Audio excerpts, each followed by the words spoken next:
Hi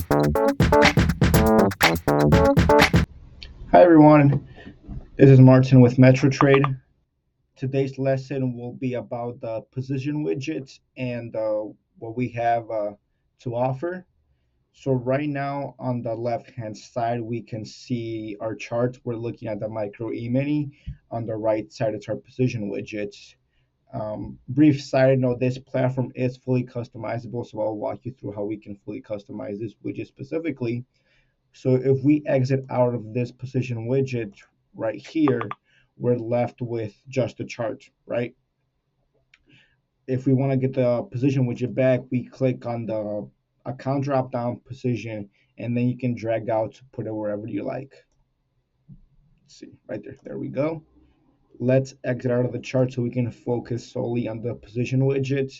From the left side, looking to the right side, you can look at the instrument we're currently trading. It's going to be either a long or a short, the amount of contracts you're in, a brief description.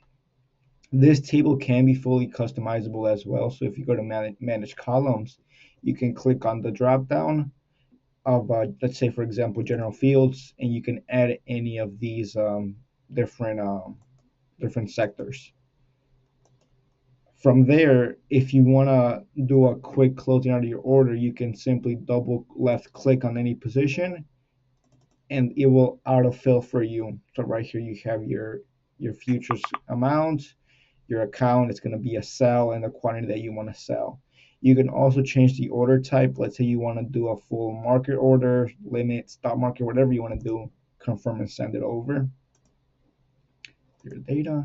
Another functionality is if you do one right click on the position, you can close with a market and cancel any other existing orders, close with a single order, or close with an over the counter. You are also able to buy or sell any contracts with that functionality.